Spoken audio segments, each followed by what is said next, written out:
On est en matière criminelle bokkul ak l'affaire délictuelle mooy comme bi ko opposé woon ak Mame Mbaye Niang bi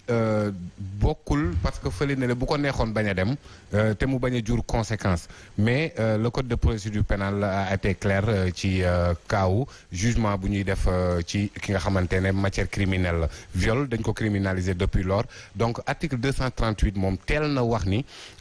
ordonnance de prise de corps dañ koy exécuter bu dee convoqué nit ki convoqué nañ ko convocation bi dûment motivée par voie administrative mu jaar ci greffe bi ñu yóbbul ko ba mu jot ko bu boobaa bu ñëwul dañuy exécuter l'ordonnance de prise de corps ordonnance de prise de corps maanaam dañ lay jàpp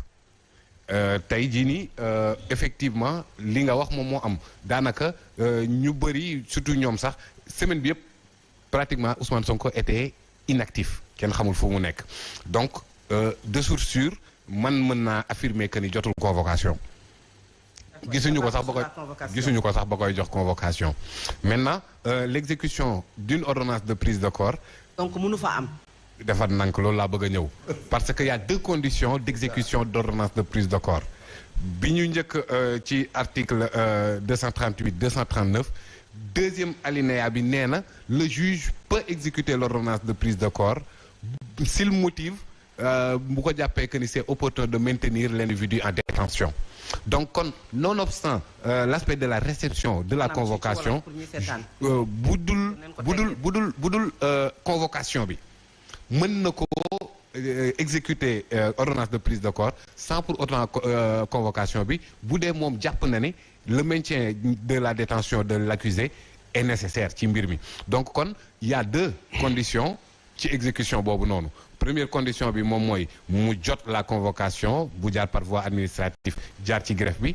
beneen bi juge bi par une motivation mën na exécuter boobu ordonnance bu jàppee ne c'est nécessaire ñu jël nit ki en détention donc deuxième bi c'est soumis à l'appréciation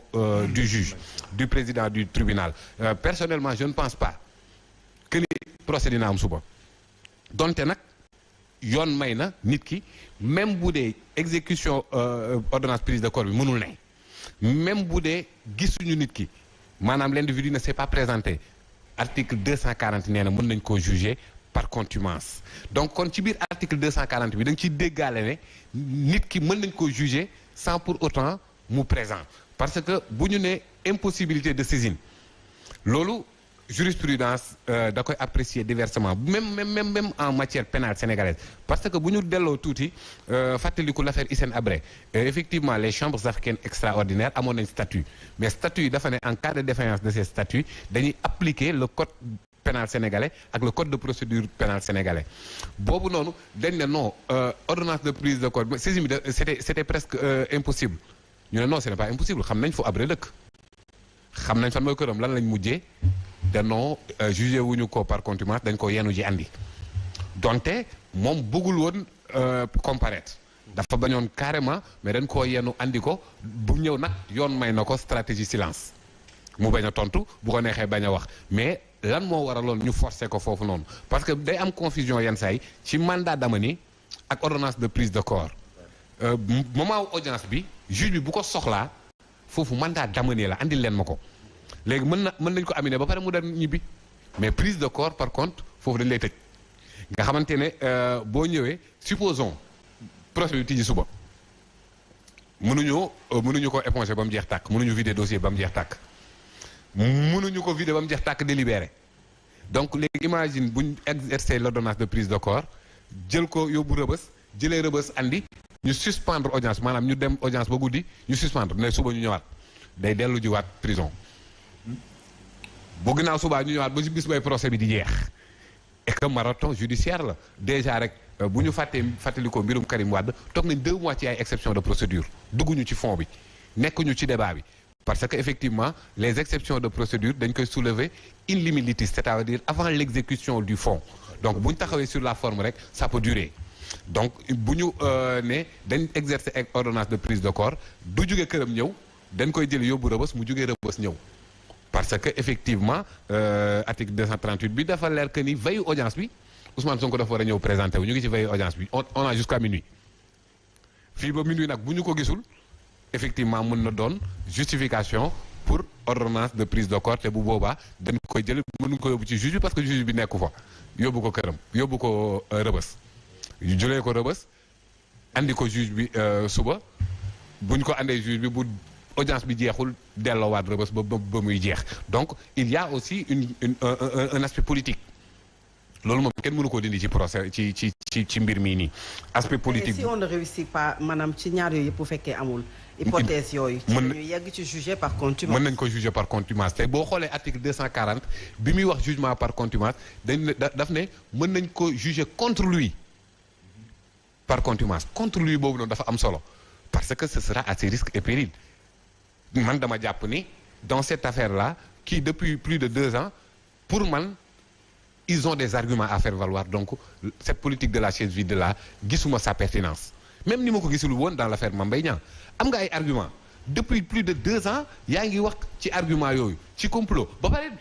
di andi ay preuves ou bien même la plaignante va jusqu'à dire que ni amul dans des audios quelque chose du genre donc am nga ay arguments et que dossier bi dama jàpp ne dossier de crime la dossier de viol la mais au-delà de Ousmane Sonko ak Adji Sarr impératif la mu tenir fii nii parce que 15 ndax tey am na kenn ku ci wàcc perte en vies humaines combien de millions ñu yàq ko ci ay kii ay nit yoo xamante ne seen loxo seen cër dafa dam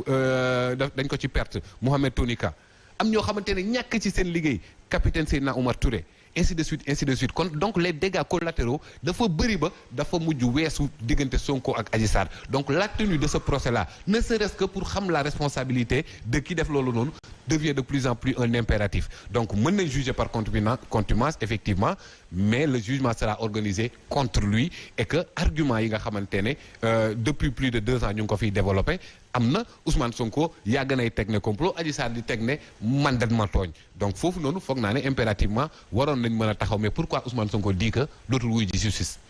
parce que c'est de cela qu'il s'agit Ousmane Sonko nee na dootul wuy ji justice parce que voilà parce que dans cette affaire là wuy ji wuy jiwaat confrontation am na fi yu bëri am na fi mais qu'est-ce qui se passe au cours de ça diggante cité kër góor gi ak tribunal mais ça coûte presque des millions aux contribuables sénégalais économie yëpp ñi policiers yi seen carburant grenade lacrymogène mais loolu yëpp c'est l'argent du contribuable qui est dépensé et finalement ça peut se retrouver avec ay échauffourées au niveau rond-point cité kër góor gi et très rarement lay yegg bu yeggee balaa moo ñëwaat beneen problème mi ngi fi cag-cag yi sax dañuy yëg convocation au Sonko parce que dañ naan scooter du daw finalement c'est un coup dur aussi au Sénégalais góorgóorlu donc au-delà de li nga xamante ne yàq na ko fi yëpp Sénégalais góorgóorlu bi nar cee gën a sonn ci loo xamante ne benn citoyen bu war a jóge cité kër góor gi dem tribunal loolu yëpp di fi am chaque jour ça se comprend sur le plan sociologique que Ousmane Sonko ne dootul demati léegi comme que moom léegi dootul demati nañu jël la responsabilité de juger par contumace et que la justice rendue au nom du peuple benn bu ci nekk parce que aussi bu ñu fàtte ne aussi y a un procès moral d'or ah oui un procès moral boo xamante ne ça peut mener même ñu def audience bi huis clos oui parce que code de procédure pénale moo ko wax aussi li ngay dégg boobu ba léegi dans cette affaire wax dëgg yàlla du ay waxu pénc te yoon nee na code de procédure pénale nee na bu dee audience yi ni muy demee wax yeeg débat yi day troubler l'ordre public wala les bonnes mœurs dañ ko tëj. D'accord alors bu fekkoon ne aujourd'hui dañu koy jëli major. Est-ce que police moom moo koy jëli.